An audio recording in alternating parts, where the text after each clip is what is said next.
Yo, what's going on, y'all? It's your boy 3 Stacks in this thing. I'm very excited to bring y'all this deck right here. This is one of my top five favorites. I love my princesses. You guys don't underestimate the power of females in Yu-Gi-Oh. They go hard, especially Lyrilists. But this is one of my favorite decks of all time. I love ritual-based decks. I just love rituals. And I love that this deck can actually ritual summon, synchro summon, fusion summon, XYZ summon, and if I wanted to, I can put my Decode Talker in my extra deck and I can link summon. But I'm choosing to make this deck basically anti-link, anti-meta, anti-format. Everything about it is anti. It's meant to stop and counter every playstyle. Now, Winda obviously does not shut down Dracos, but if you're playing true Draco, True Draco Zodiac, it does shut you down then. And if you're playing True Draco Metalfoe or Cosmos, it does slow you down. So the only deck that Winda does not shut down is definitely pure True Draco Demise. But who cares? That matchup is not very difficult for this deck to begin with. But anyways, we're talking about the princesses. So let's hop right into this main deck. We are playing 3 copies of Terratray, the ultimate boss monster of the deck, but she is not better than Pot of the Forbidden at all. She basically during either player's turn can either put a monster face up or put a monster face down using her effect as a quick effect, being a spell speed 2. And during your end phase, you can special summon a flip effect monster from your hand or your graveyard in face down defense position. She is steroids for flip effects. Like, she basically fixes the restriction where normally when you set a monster face down, you have to wait a turn to flip it. She speeds the deck up. So she makes Shaddolls broken. Like, if you're trying to out a problematic monster, you can set your Squamata, then use her effect, flip it the same turn it was set, just to get ready to pop right away. So she just does so much for the deck. Literally steroids for flip effects. I love it.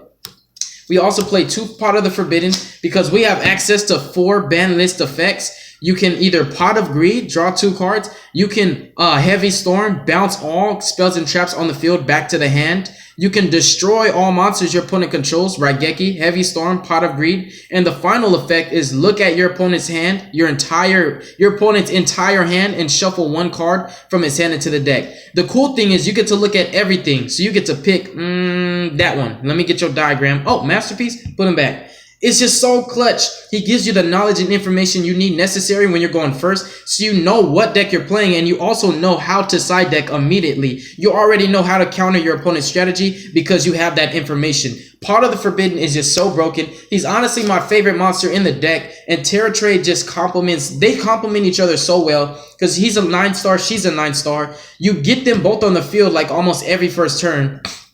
I normally just tribute him for the ritual summon of her, and then during your end phase, use her effect and special summon him from the graveyard face down. And when you flip him, either using her effect during your opponent's turn or on your turn if you just flip him face up, you can choose from 1 of 4 broken effects. Naturally, I just use the one to draw 2 if there's nothing in my way. If my opponent doesn't have a huge field, I don't want to destroy all his monsters. I can just attack over him.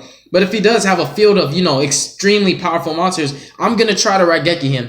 If I'm going first, sometimes I'll need to look at my opponent's hand and make sure that I shuffle that 1 card that would have killed me, that Kaiju, for example. Just random problematic cards like that. And another effect that can be really broken depending on the matchup, of course, is the Heavy Storm, bouncing all spells and traps.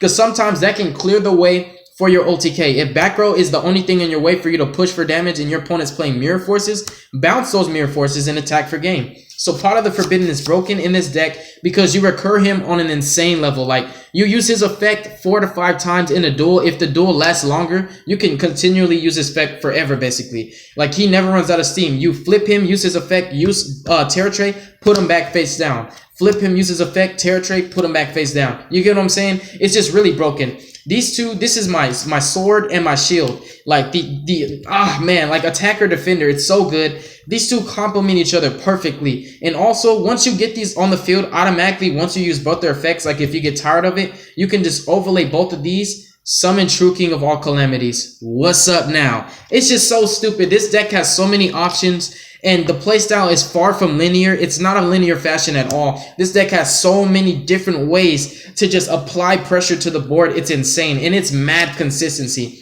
So these are the boss monsters. And they are main deck boss monsters, which is really cool. So do we really care about link format? Not too much. I mean, don't get me wrong. Like I said, the deck can link summon if it wants to. But I think I've talked enough about Terratray and Pot of the Forbidden. Moving forward, we are playing, let me check my camera, 3 copies of the Spirit of the Fall Wind. This is really broken. When she's normal summon, you can add any flip effect monster from your deck to your hand. Now, like in my Hero to Perfection, if you have Manju in pre-prep, the same thing in this deck. If you have Spirit of the Fall Wind in pre-prep, you have instant Terra Tray and also Pot of the Forbidden. You have that combo instantly because you can normal summon Spirit of the Fall Wind, search Pot of the Forbidden, who is a flip effect monster, from your deck to your hand, activate pre-prep, add your Terra Tray and your Ritual, tribute your Pot of the Forbidden to Ritual summon her, then during your end phase, spam your Pot of the Forbidden, and you have 3 monsters on the field. And in addition to, if you know you had a Shadoll fusion and you made a Winda play, now you have Winda, Terra Tray, and Pot of the Forbidden. 3 problematic monsters. It's a really, really awesome deck the way it functions. So incredibly broken. Spirit of the Fall Wind is an absolute must-have 3 of, because she also searches for your Shadolls. If you need, you know, a Shadoll fusion target, it's just really, really broken. Like, oh man, I love Spirit of the Fall Wind, and I also love this next monster, which is Triple Koi Fish. Koi Girl, I love her. When you flip her, you special summon any level 3 or higher flip effect monster from your hand or deck. There is no restriction on the monster that you summon, except it has to be level 3 or higher, which kind of sucks. You can't use her to special summon Falco, but you have ways to get Falco on the field anyways. She is absolutely broken. She has 1 restriction for the rest of the turn. After you use her effect, you can only use Prediction Princess's effects. The really cool thing is, obviously, Terra Tray is still a Prediction Princess, so you can still disrupt your opponent plays, and you just want to be sure that you use your other monster effects like your Shadolls and your Pot of the Forbidden first before you activate her effect, because of that restriction for the rest of the turn. So it's really cool that she doesn't say during the turn that you use her effect, because then it would kind of throw the deck off. But anyways, these are your 6 additional ways to get into Pot of the Forbidden. So in technical speaking, we are playing 8 copies of Pot of the Forbidden because you have 6 additional alternative ways to get straight into him. And most of the time when I use Koinoma, I just use her to special summon Pot of the Forbidden. Sometimes I will special summon Shadoll Beast because I want to draw 2 my next turn, and then I want to fuse. So it's just really, really cool. She also sets you up for, she's also 3 additional ways to get straight to Shadoll Fusion, because you can flip her, special summon Hedgehog, next turn flip Hedgehog, get your fusion. So she's just really, really broken for a lot of different reasons. You just spam like crazy. This deck is so broken.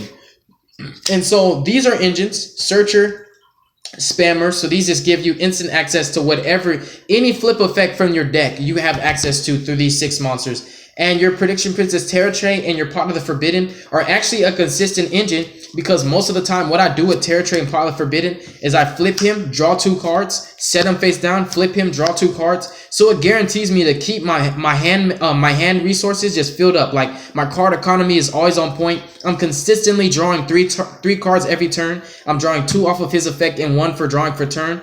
So you just keep your hand fat. So she is also a consistent way to just keep deck thinning, keep digging through your deck, keep adding combo pieces and resources, because this is a ritual deck, and it just guarantees that even if your field gets blown up, you still have plenty of resources in your hand to re-establish your field. So it doesn't hurt when your opponent breaks the boards that you make, but you can break their boards and they will have a hard time coming back from it, especially playing True King Dinos, because they just go all in and they leave like 1 or 2 cards left in hand. This deck can spam crazy boards like that, still maintaining its resources. I love how the deck is consistent, it's well balanced, and it just flows so perfectly.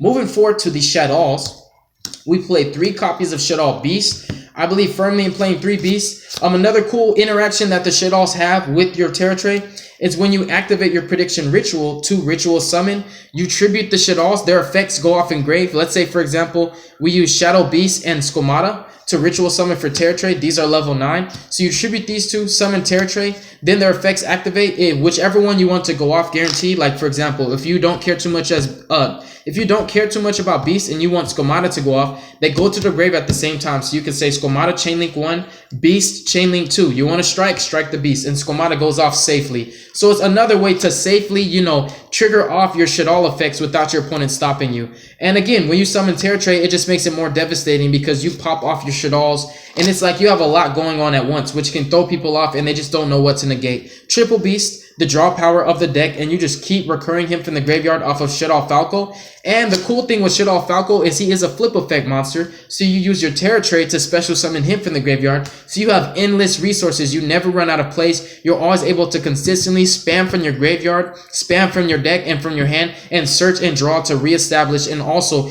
replenish every single resource that you play. So like you just pay, everything pays for itself. It's all like free to me. So triple beast. We also play 3 copies of Hedgehog, the searcher of the deck. This deck has overpowered consistency. Like it's just everything gets you something. Either you draw, you search, you special, or you just replace it with something else. Really cool. You either search your Shadoll Fusion, your Shadoll Core, or you can just search any Shadoll monster. So it's really, really cool. Triple Beast and Triple Hedgehog. These are the only Shadolls that I actually believe firmly in playing 3 of each. And then I also play 2 copies of Shadoll Squamata. Let me get this a bit organized. So we have the 3 beasts here. We have the 3 copies of Shadoll Hedgehog, 2 copies of Shadoll Squamata. This guy tends to brick sometimes because he's not as important as Beast and Hedgehog, simply because I feel that tributing off your beast for your ritual summon of Terra Tray, it just helps you to get a lot further because he's a level 5, meaning all you need is 1 more level 4. If you have double Squamata in your hand, you can't summon Terra Tray, but if you have double beast in your hand, you can still summon your Terra Tray because the stars have to be level 9 or more. So that's my only reason, honestly, for playing 2 Squamata, and he's also easily recyclable through your Shadoll Falco. So 2 Squamata. We also play 2 copies of Shadoll Falco, which is the tuner of the deck. The reason why this deck is able to synchro summon is because of Falco. And the cool thing is this tuner can get you many synchro plays because every time you synchro with him, you can use Terra Tray, special summon him back. Then when he gets flipped, use his effect, special summon another Shadoll, then synchro with him, Terra Tray, bring him back. Never ending loop. It's like a snowball effect. It just keeps doing the same thing over and over and over again. Then we also finally, to sum up the monsters, play 1 Shadoll Dragon. This guy also helps to out back rolls, but most of the time you want to use his actual on-field effect. Flip him, bounce a monster to the, bounce a card from the field to the hand. What that helps with is certain cards that can't be destroyed by card effects. You use you use Shadoll Dragon to out it. For example, if there's a BLs of Diabolic Dragons, you know, zombie hype, right? You just flip him, get rid of the BLs with ease and attack for 19 and whatever other monsters you had on the field. So Dragon, most of the time, you don't even use him to pop back rolls. I use him to out monsters that can't be destroyed. And he is a nice 1900 body. Moving forward to the spells, we play 3 of the sauce. You absolutely have to play 3 pre-prep. This is my favorite card in the entire game of Yu-Gi-Oh! Actually, my favorite spell. I do have a favorite card. And we also play 3 copies of Prediction Ritual. This ritual spell is pretty broken because it does not say the level has to equal exactly level 9. So you can actually, like, there's something so cool with the Shadolls, like I'm telling you. If you have Shadolls in your hand and you can't fuse with them, but you want to pop off their effects, instead of using your Shadoll Fusion, you can use Prediction Ritual. Let's just say, for example, you have a Squamata, you have a Dragon, and you have a Falco, right? That's a lot of Shadolls in your hand that you can't summon or use their effects. So you can play 1 Prediction Ritual while you're summoning your Terra Tray. You pop off 3 effects at once and set up your chain links accordingly to whichever one that's most important. Set that off as chain link 1.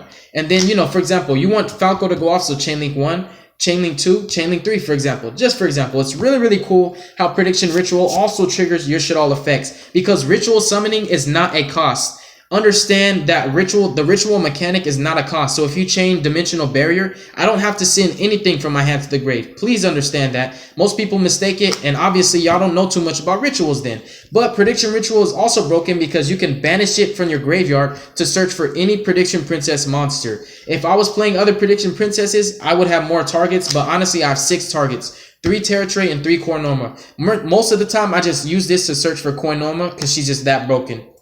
And also, to continue with the spells, we play 2 copies of Shadoll Fusion, one of the most broken spells for going second. I did not want to play 3 in this build because, not because it bricks, but just because this deck is not built for going second. I believe if you're playing a deck that's built for going second, you should play 3 fusions because it's going to be live most of the time. But also, I need to remind you that we are in a format where True Draco is one of the #1 decks to play, and they don't summon from extra deck unless it's a Zodiac hybrid variant, you know. So Shadoll Fusion is not always going to be a great card, but it's still powerful as a blowout. When you're going second, your opponent has an extra deck monster, you fuse for free. What do I mean by free? When you play Shadoll Fusion, you're going to send Hedgehog and you're going to send Beast. And what Shadoll Fusion becomes is a +2 because Hedgehog will search for a Shadoll monster, which pays for the fusion. The 1 card you play from your hand comes right back. Beast will get you a draw, so that's a +1. And then Shadoll Winda comes to the field. So that's a +2 to me. So Shadoll Fusion is definitely a very, very broken spell when you're going second. It's just dumb stupid. Or even, you know, if you're going like mid to late game when your opponent has an extra deck monster, it's just so powerful. The most broken Shaddoll Fusion card is definitely El Shaddoll Fusion because of the interactions you have on your opponent's turn and also the OTK potential that this card has. There are so many times where I would literally attack with Beast and, you know, attack with Prediction Princess Terratray and attack with Pot of Forbidden and then chain El Shaddoll Fusion, fusing Beast, Pot of the Forbidden, draw one, and then bring out El Shaddoll Shikinaga, attack for game. And if it wasn't game, in phase, use Terratray, special summon Forbidden. It's just really, really powerful, and I like how you can make Shaddoll Winda on your opponent's turn, because sometimes they think you brick, right? They think, oh, this guy doesn't have Winda, so they think they're safe. They try to special summon, chain El Shaddoll, bring out Winda. And you don't want to chain El Shaddoll directly to, for example, a summoning spell card or trap card. Like, for example, if your opponent activates a Soul Charge, a Call of the Haunted, a spell or trap that includes the effect that summons a monster, or even a monster effect like Baby Sarasaurus in the True King Dino matchup, you don't want to activate El Shaddoll Fusion as the initial chain link to that, because the reason why is this is chain link 2 and whatever you chained it to is chain link 1, so Baby Sarasaurus will still get to special summon and then Winda comes out. What you want to do is, if you can tell that your opponent's getting ready to special summon, reading his card, you know, reading his plays and reading, you know, his even his body gestures, like, you know, you can tell a lot by body language if your opponent has plays or not, especially when they're thinking really hard. You know they have a play. So just make it easier on them, summon Winda, and make them pass turn. So El Shaddoll is just very, very broken. It's at 1 for a reason. And for more powerful, skillful spell cards, I played 2 copies of Forbidden Chalice and 2 copies of My Body as a Shield. These are my Masterpiece outs. Most of the time, they summon Masterpiece by tributing True King's Return and a monster they had, like a random Ram, a Knuckles, an Ignis Heat, whatever monster. He's unaffected by monsters and traps, right? I can't Terratray, I can't Pot of the Forbidden. What I can do is chain Chalice or My Body as a Shield to get rid of the Masterpiece. I can chain Chalice, make his effects negated, right? And then I can use Terratray to Book a Moon him, and I can pop him with the Shaddoll Skomata or something like that. Just really, really cool, because Skomata actually does not say the monster has to be face up. It says target one monster on the field, destroy it. So that's a cool way to out Masterpiece. So I do love that I have, you know, an even balance of everything. This deck is like so perfect. You have ways to out Masterpiece through your monster effects. You have ways to out Masterpiece in the form of these 4 spells. You also can out Masterpiece with Solemn Strikes. If they tributed, you know, a spell and a monster, for example, because they think this is a ritual deck, so they may think he doesn't have any traps that can actually harm me. So they'll say, oh, I noticed that he's playing My Body as a Shield. I don't want to lose Masterpiece to a spell. So they tribute a spell and a monster. Then you strike him. So you have so many ways to out Masterpiece. He's never really a problem. He may be a problem sometimes if you just don't have the outs, but we do main deck outs for Masterpiece on purpose. And these 4 spells, like My Body as a Shield, literally kills him. Like, if they tribute the trap and the monster and they activate Masterpiece's effect to pop your Terratray or your Pot of the Forbidden, or even if they're just trying to pop your face down, if you have a face down Shaddoll, you can just chain this, kill Masterpiece with My Body as a Shield, and then everything they paid for him is a waste. So I really do love these 4 spells, and I think it's so clutch to play in Prediction Princesses, because this is a control-based deck. This deck just it's so reactive on your opponent's turn. It's just such a high-skilled deck. It does so much, and it just hinders your opponent's play. So these 4 spells really do help you a lot. In addition to you having your El Shaddoll Winda lockdown and you having your Prediction Princess Terratray, making sure that your opponent can special summon 1 time, and that 1 time he special summons, Book a Moon it, and then after that, what is he going to do? Normal summon, pass turn. And these just give you more control, it just help to make sure that your lockdown stays. It even protects you from board wipes like Dark Holes, you know, Kaiju Slumbers. It's just really, really cool. I like it a lot. And it also protects you from the True Draco trap. Like, if they tribute a trap, use this effect, target, destroy, you can chain My Body and negate the effect. Really, really cool. That is it for the spells. Moving forward to the traps, which is pretty broken. I play about 8 traps. I play, of course, triple Solemn Strike, 1 Solemn Warning. True Dracos is the thing. You want to negate the normal summon. Really, really cool. And also, we play triple Sinister Shadow Games, which is the most broken trap in this deck, because it becomes an MST, it becomes a draw effect, it becomes a search effect, it becomes an instant Falco, it becomes a lot of things. This trap is so versatile in what it does. Depending on the situation, this trap wins you games. It pushes you so far ahead. If you establish your board halfway, you can finish what you were trying to do on your opponent's turn, either on his standby phase or in the middle of his combos on his main phase, to throw him off and make him worry about your plays instead of focusing on establishing his board. So triple Solemn Strike, 1 Solemn Warning, 3 Sinister Shadow Games, and 1 Shaddoll Core. This also becomes a level 9, which helps you to overlay for your True King of all calamities. That's another cool thing about this. It's a level 9 monster. And also, it's a substitute for any fusion for your Shadoll fusion. So I love Core a lot. And it's searchable through Shadoll Hedgehog. So again, it's another way to make True King of all calamities. Because I believe firmly in spamming that calamities every chance that I get. Extra deck, we play 3 copies of Shadoll Winda. She is bae.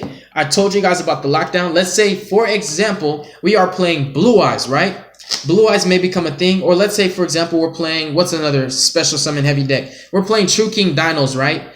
You have Window on the field. They try to special summon just some random monster, a dino, any dino monster. Winda, make sure that that one special summon is the only special summon they have. Then you can activate Prediction Princess Terra Trey, right?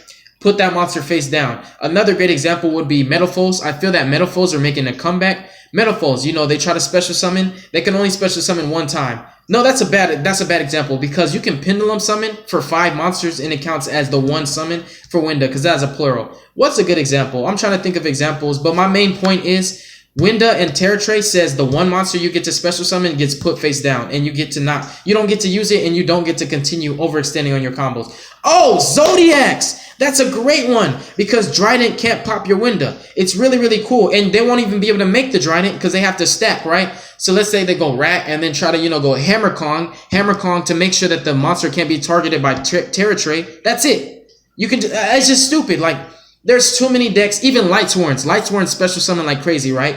You're playing Lightsworns. Winda puts that restriction. 1 special summon. You special summon Wolf, accidentally milling it. Terra Trey, book it. You're done. It's just really clutch. I love the Winda Terra Trey lockdown. It is a definite lockdown. And Winda also, she also is a lockdown with other Shadoll fusions like El Shaddol Shikinaga. Because you can special summon that one monster and then that one monster activates its effect. You negate it, destroy it with Shikinaga. She's really, really powerful. I love her a lot. And she's easy to make. You have a lot of Earths in this deck.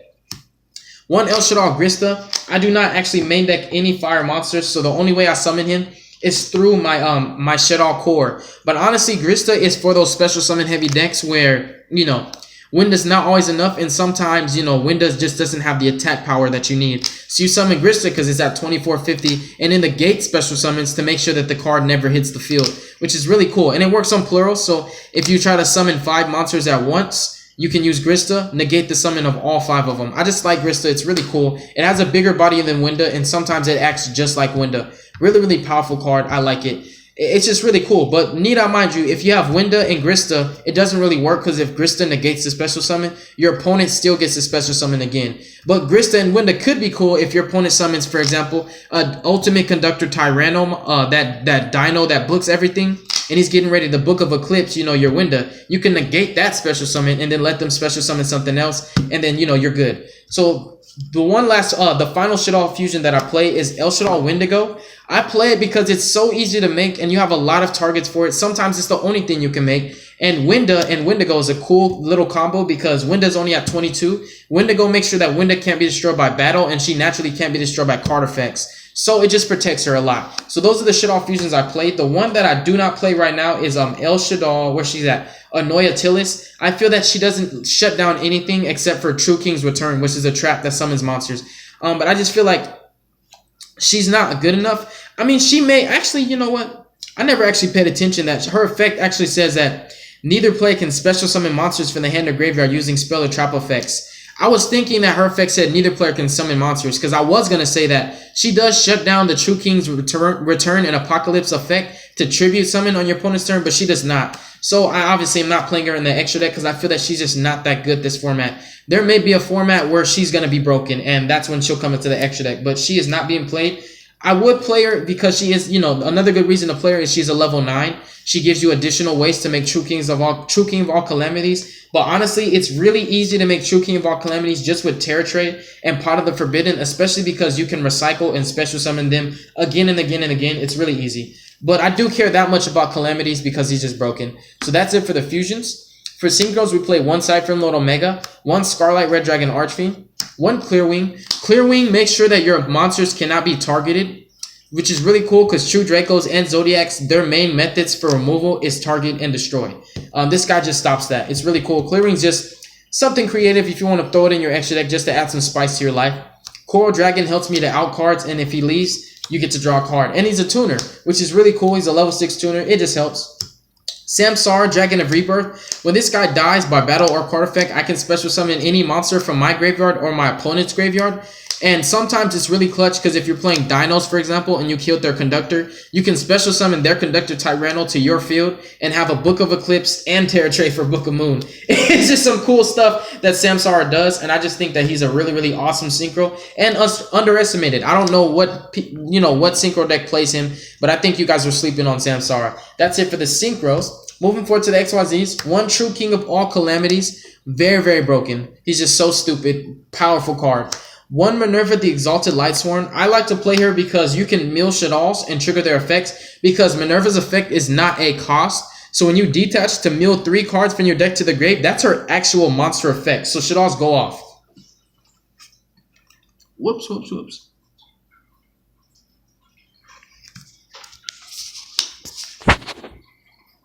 Oh, I'm sorry, y'all. That's so weird. I don't know why I did that to my camera.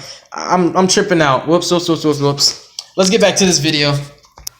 I was having some technical difficulties with my camera. I'm so sorry, you guys. I'm so sorry. The last 2 cards in my extra deck are Phantom Knights of the Breaksword and Abyss Dweller. You make rank 3s pretty easy in this deck with Hedgehog and your Prediction Princess Kornoma, and Abyss Dweller just for True Dracos and Dinos. But that is the deck profile, you guys. I am sorry that my camera just had a little bit of a problem, and I tried to fix it right now. That's why you saw my hand in the way, and you saw me grab the camera. But anyways, God bless you guys. Thank you so much for watching this video. Give your honest opinion and feedback on how you think princesses will do. You will definitely see me playing this deck, this format. You will see me playing every ritual deck under the sun. God bless y'all again. Make good choices. Don't hurt your brain cells. Jesus loves you. Make sure you show some love to the squad. And also check out our Facebook page. It's called Team King of Games. Peace.